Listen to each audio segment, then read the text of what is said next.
Welcome to Skilled Nation, the podcast where careers are welded, wired, and worked into reality. I'm your host, Jimmy Rhodes, and today we're jumping into the driver's seat of the American dream. Tool belt on, no suit required. This is episode 1, Rebuilding the American Dream, the new face of skilled trades.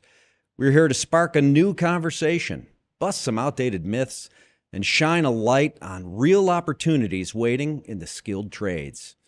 Hey, forget what you think you know about trade careers. This isn't your grandpa's garage gig. It's high tech, high demand, and high reward. We're talking job growth, real world wages, and why trades are the new fast track to financial freedom. So whether you're turning wrenches, bending conduit, or just looking for a career you can be proud of, buckle up. This ride is all about power, purpose, and possibility. Okay, joining me today is Chris Watt, Senior Instructor of HVAC and Refrigeration at RSI in Phoenix. Chris, welcome to Skilled Nation. Thank you. I'm glad to be here. So, tell me about your journey. How'd you get in skilled trades? Was this always the plan? No. I tried college. It was not my gig. I went there for 3.5 years, wanted to be an architect. Found myself falling asleep in class. The tuition was just outrageous, and all the classes they made you take that had nothing to do with your career path was just kind of a waste to me. So I dropped out. I got a gig at a hotel. I was actually a desk clerk, so I was answering phones, taking reservations, taking people's money, giving them a key. One night, the hotel owner yelled at me about an ice machine on the second floor wasn't working. I had no idea about an ice machine, but I knew how to take stuff apart and put it back together. That was one thing my dad always taught me because we didn't have the internet back then. I went upstairs, took it apart, found a couple pieces that looked dirty, like they were not functioning. One was a fan, it wasn't spinning, and I'm like, that thing's probably supposed to be spinning. Yeah. So I took it apart, cleaned it up, put it back together, pushed a little button on it. Next thing you know, it worked, and it made ice. About 3 days later, he sent me in a room to work on what they call a PTAC unit, which is an air conditioner under the window there. Same thing, pulled it apart, found something that didn't look right, replaced it, turned it back on. Next thing I know, I was a maintenance guy. So I've been kind of messing with it ever since. And I've been working on units up on the rooftops, in the hotel rooms, supermarkets, grocery stores, all kinds of things. All right, there's a lot to unpack there. First of all, you talk about going into college, right? Yep. And there's all these classes you have to take, the prereqs. Yes. I think they call them. Yes. That had nothing to do with what your ambition was. No, I wanted to draw things like with my hands. I wanted to draw buildings. I wanted to draw, landscape architecture. And there were so many different directions of that. And I was really interested in it because I liked using my hands for something. But there was so many classes that made absolutely no sense as to why am I taking, agriculture when I want to draw stuff? Why am I taking, life history and stuff like that, just things that made no sense, and I just kind of got bored with it. It didn't keep me engaged, and when I dropped out, I still had this big, huge debt I had to pay back and I didn't have a job in the career I wanted, and it was just kind of frustrating to me. So I decided my dad had worked at hotels when I was a kid. He actually worked at Sky Harbor Airport for Delta Airlines. I got to go with him a few times, so I got to push the airplane back, unload the luggage, just some kind of trade. And I watched all these other guys, and I saw mechanics working on stuff, and I just was like, I kind of like that field. But you also kind of fell into it. I mean, so you're working at a hotel. Yeah. You're punching in data. You're handing out keys, that kind of thing. Yeah. And it was just somebody going, "Hey, the ice." Yeah, and he yelled and at me. That started a whole path. Yeah, it really did. And I found that it was there was always a job somewhere. So if I lost one because I fell asleep or I didn't do what I was supposed to be doing, there was always another job there. And it wasn't just in the hotel business. There was so many different directions that a trade, whether it's AC, plumbing, electrical, there's so many different jobs out there. But it also makes you more valuable. There's a lot of people that can hand a guest a key. Yeah. Right? I mean, I hope you got a bump. Yeah, yeah. He gave you a bump in pay. Yeah, I got $1. $1 an hour. Yeah. There you go. Take it to the bank. But let's talk about that. What's the financial payoff of this path? Like when students are coming to you and they want to know what their future is going to look like. We talk about this. It's a fast track to financial freedom. Yes. Is it? Oh, yeah. Yeah, if you put your heart and mind in it, there's a lot of money to be made. I usually tell my students now, this was a few years ago before inflation, but right out of school, I would tell them you could make, starting out, let's say $20 an hour. I know that's minimum wage now, But I have some students that have been doing it for 3, 4, 5 years. They're making $40 an hour. I have one student, his name's Rudy, lives in Casa Grande. He started his own company about 4.5, 5 years ago now. And so he worked in the trade for 3 years, got the experience under his belt, went and got his contractor's license, and now he just bought his own house, paid it off in cash. Oh my gosh. Yes. No mortgage payment. No mortgage payment, no nothing. He just pays the land tax and that's it. No interest. No. Oh my gosh. Now, and let's talk about the longevity of this career, right? Because, in America, one of the big debates, big public debates is about infrastructure, Yes. right? And people say it's crumbling and there's a lot of investment in infrastructure. How does that affect this as a career path? As long as you're healthy, you can do it as long as you want. I'm going to be 55 this year. I don't have to crawl in attics as much as I really want to anymore, luckily, but I can still do it. Even I got in a car accident in 2005, so my back and my knees are a little bit messed up, but I can still go do it. So as long as you're safe and you're not falling off roofs or anything like that, you can make a lifetime career out of it. I have some students that are coming to me that are in their 60s still wanting to go, and they're going out in the field and getting jobs. Well, okay, so the infrastructure requirements mean that there's always going to be work, Always. right? Anywhere somebody needs hot and cold, you can take this knowledge and go get. What about, though, the other thing everyone's concerned about right now is AI, right? AI is going to take over my job. AI is going to render me obsolete. No. Is this an AI-proof career? Pretty much, yes. The only thing AI might be able to do is tell you what's wrong with the thing, Okay. but the AI is not going to be able to replace the part or actually fix it or install the thing. Okay, so no robots. No. There's robots making the components in the factory, but as far as actually showing up and putting the thing on the roof, or even if you look around this building, there's ones on the roof here. I don't really see that happening. Like I said, they might be able to get an AI robot to tell you what's wrong with it. Yeah. But as far as actually fixing it, no. Yeah, that's just the diagnosis part. Yes. All right. And it's 4 math problems, too. That's really the only thing to diagnose what's wrong with the unit. It's 4 math problems and their subtraction. All right. Well, I could do subtraction. Almost anybody can. Let's talk about the demand versus the amount of people looking for the job. Supply and demand, right? The number of workers versus, is there going to be a place to land after the training? Yes. Right now, RSI has a career services department. Right now, we're at, I think last number was 92% of our students go get jobs. So they will help you find a job. They won't say they guarantee you a job, but there are so many jobs out there that literally, once you get your certificate, you can go out and get that employment. Okay, but they're jobs, right? Yep. But then there's a career. Like you want to know that you have a path for growth. And do these paths you're talking about, do they give you a path for growth? Oh, yes. Yes, you can go from being let's say an install guy to an actual service technician, diagnosing, fixing the unit, stuff like that. Then there's service manager, which basically you're kind of overlooking all the service techs. There's regional director, there's sales, there's so many different avenues and advancement opportunities in the companies and within the companies. It's never stopping.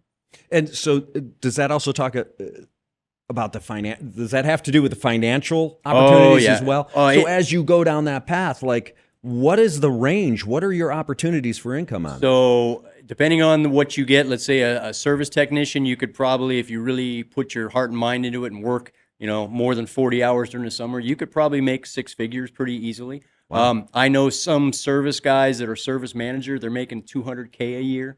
I know guys that are regional directors, they're making close to about $350K a year. Is this year-round work, or when it gets cool, does the work dry up? Residential a little bit. Now, because not everybody needs as much heat calls in the wintertime. So it does slow down on the residential side a little bit. But in the commercial sector, no.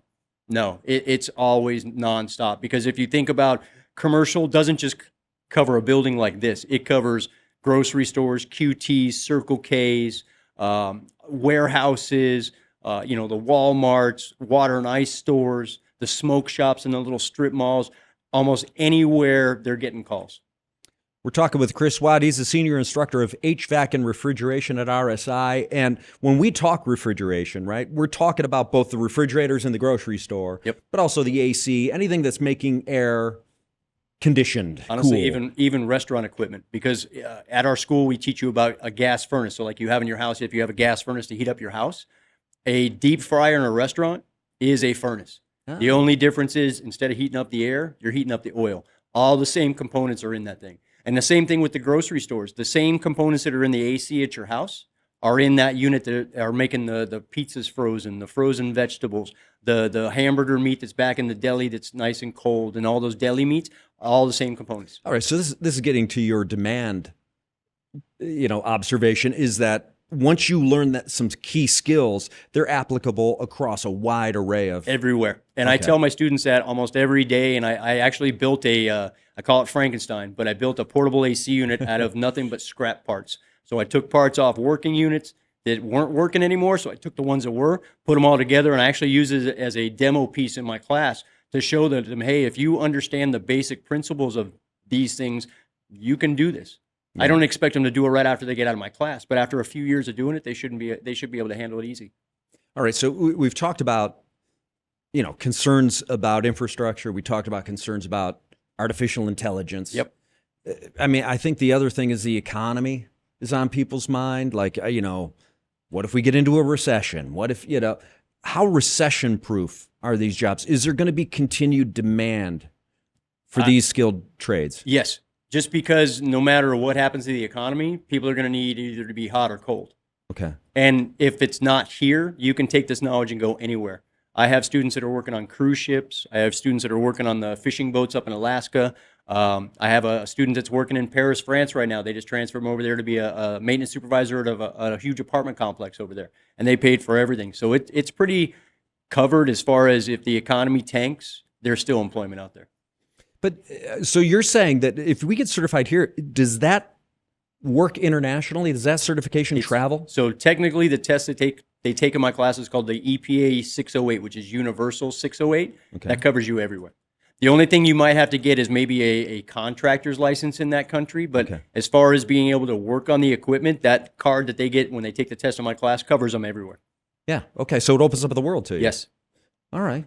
Now, what's the moment that you knew this was your path? I mean, because it sounds like you kind of had a false start toward the college thing. And it's like, what sparked it in you? I mean, was it just that moment when you made something that wasn't working work? A little bit. And then I did a lot of just side gigs. I used to remodel hotels. So I did the drywall.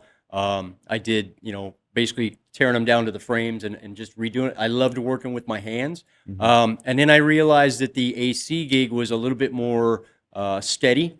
And so I was like, all right, let's try this out for a while. And I did it for a long time. I honestly kind of got tired for working for people that maybe I didn't get paid enough, or I just was overworking myself and not getting any recognition for it. So I actually went to RSI to get my EPA card because I wanted to start my own company. And then right after I graduated, they called me and offered me a teaching gig because I actually had to help my students that were next to me in a chair learn the stuff because I already knew it. And so it made sense to me. So I could kind of explain it to them. I call it sock puppet stupid, but I try to break it down into a way that it's very simple because realistically, the basics of it are very simple. There's a whole lot of technical mumbo jumbo that people freak out about, but if you just understand point A to point B, it's very simple. It's what's it supposed to do. Basic concepts. Yeah, what's it supposed to do? Why isn't it doing it? And what makes it do it? And that's it. Okay. And now you talk also about being in these classes, and it sounds like you didn't go right out of high school. So are they available to people at various stages in their career journey? I went to RSI. I was 42 when I went there to get my EPA card. So I have students that are just out of high school, so 18. I have people all the way up. I had a gentleman that was 73 that came through my class. Really? Yes. And I've even even women. It's not just centered on men. Yeah. There's a wide array of people that come to my school. I just had 2 girls that graduated from my class. They're in the second to the last class now. The one girl was 18, just graduated high school. The other lady, I don't want to totally age verify her, but I want to say she was in her late 30s. Okay. And they're going to go out there and work in the field. And in fact, one of them just called me to help her out with her air conditioner on her house because it took a fritz, and I was actually able to, on the phone, tell her how to fix it. All right. You actually got ahead of me there because I wanted to ask the reality check on this. It seems like a real male-dominated area. And so, like, what are the opportunities for women? And are they going to feel welcomed? And are they going to have those same opportunities for career growth and a path? Yes, as long as they show up like they're supposed to every day. Yeah. It's not just male. I have a girl by the name of Cheyenne. She's working, I think it's in Idaho now, and she's been doing it 8 years. So it's very open to anybody. So this idea that it's just all guys is one of those outdated concepts. Oh, completely. Completely. There's so many job opportunities for both men and women out there. And like I said, it's not just for working on homes, it's working anywhere. So we're talking about all genders, all ages. Yes. All are welcome. Yes. And they're all going to be given a path. Yes. Okay. As long as they show up and do what they're supposed to be doing, there's a pathway waiting for them. We're talking to Chris Watt. He's the senior instructor of HVAC and refrigeration at RSI. And Chris, I don't mean to harp on it, but I really want to talk about financial benefits. And first of all, you talked about it. You kind of touched on a mountain of debt coming out of college. Now, your classes aren't free, right? So talk about, give me a little comparison contrast about cost, debt load, and your ability to pay whatever debt load you have back. Okay, so let's just say your college tuition, typical 4-year college tuition is, let's say, $100,000 when you're all said and done. RSI is like a quarter of that. And the best thing is that once you get out of RSI, you can go get a job, where some of these people, when they get out of these 4-year colleges, they're getting a job, but it's not in the field that they got their degree in. So they might not be able to make that money to where they're paying it back, where the RSI way, like I said, it's about a quarter of the tuition. So let's say $25,000, and you can pay it off pretty quickly. It's 25 as opposed to 100. Yes. All right. Yep. And you can go get a job in that field right out of school. All right. Yes. Is in the career that you chose. Yes. So the path is more direct. Yes. And you're saying, though, that even as a beginner, just graduated, you're going to make enough money to be able to handle those payments. Easy. That debt. All right. Yep. As long as you show up, like I said, and I keep repeating myself, but as long as you show up and do what you're supposed to do, you will be in the job you want to do and make the money you need to be able to not only pay off that tuition, but also pay off and change your life, change your direction. Maybe get out of the hole that you're in now and move on. So you're not working in an office, right? Nope. In this trade. What's a day look like? What's the environment? What's morning to night, punching in to punching out? What's it look like? So normally, let's say service tech, you show up in the morning. A lot of times they'll send you home with a truck. So you already have the service truck in your driveway. You might have to go to the shop to pick up some parts. Maybe you used a few parts the day before. And then you pull up your phone, and they have work orders that you will go. So you go to your first call. You'll try to diagnose what's wrong. Let's say it's a thermostat. So you either replace the thermostat or reprogram it, put batteries in it for them, whatever. Move on to the next call. And you're basically you're at that call till it's fixed. Sometimes you might be there for 20 minutes. Sometimes I've been on a job for 7 hours. And then once you finish that, you go home. Now, summertime, you're pretty much working from sun up to sundown.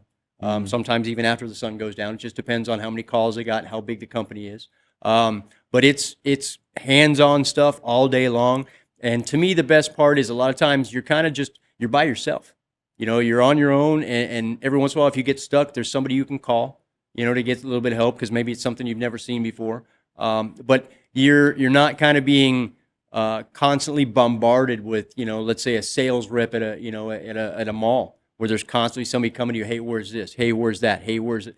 There's none of that. It's, hey, I'm here to fix your stuff. Here's my business card. Show me where your thermostat is. You go look at the filter, start checking off your checklist of kind of what am I looking at, and then you move on to the next one.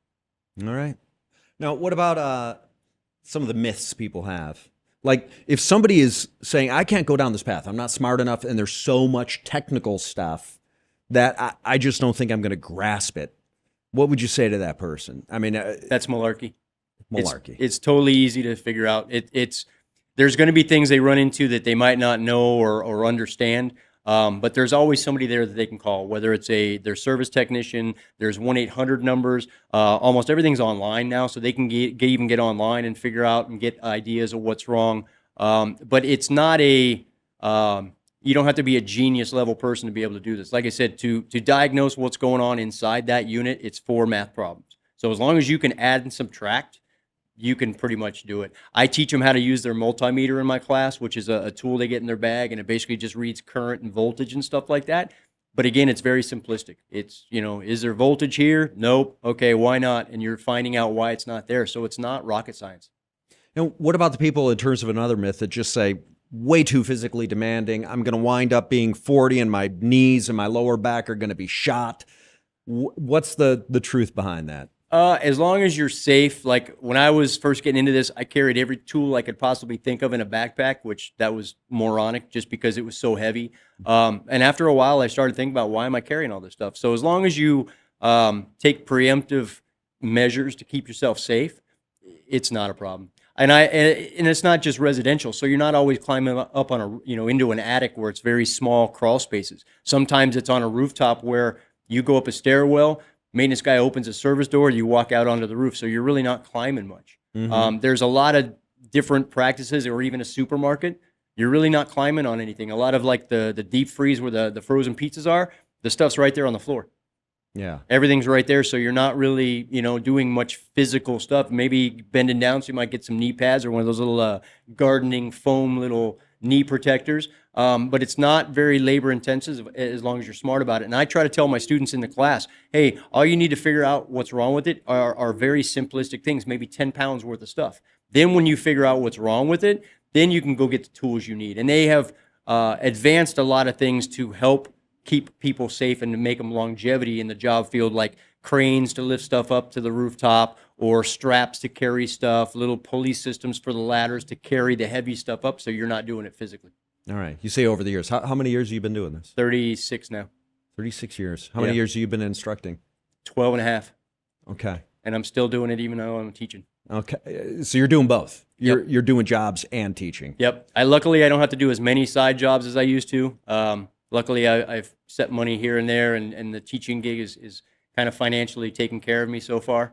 But yeah, I still do side work if I have to. In fact, I just had another student that called me yesterday, sent me pictures of a unit where he couldn't figure out what was wrong. And the funny thing is he just graduated my class, so he's not even out of school yet, and he's already working in the field.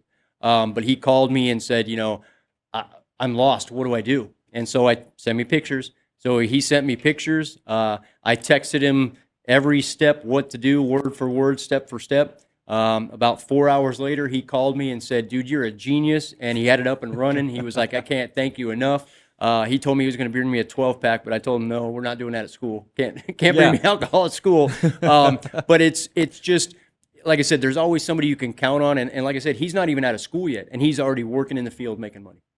And you talked about the certification that you get coming out of school. Yes. Is there any other step beyond that in terms of being pro-ready, certified, licensed, bonded, any of that other kind of stuff you got to do? There's other tests and certifications you can get to make you a little bit higher recognized as far as doing it, but realistically, all you need is the Universal 608 that they take in my class, and that certifies you to play with the refrigerant. So you that's really all you need. But they have RSI has a what they call the MME program. It's an associate's degree in mechanical maintenance of engineering. I did that program actually while I was teaching there. I took it on the side just to get it, because another certification, to put on my checklist. But it's literally a college level associate's degree that you can get at that school. That program, usually if you take the whole thing, is about 17 months total. Okay. And we are talking to Chris Watt, senior instructor of HVAC and refrigeration. Right now, there are so many, and I don't want to call them dinosaurs, but people like me that are getting up there in the age that are going to start retiring, are going to start getting out of this field. And the nation's been pushing us to 4-year degrees for so long. Yeah. There's not as many people to replace those guys. So this field is very in demand. There's going to be a huge gap for a while until we can get those guys. So trade school right now would be, to me, the way to go if you want to get out there and start working right away.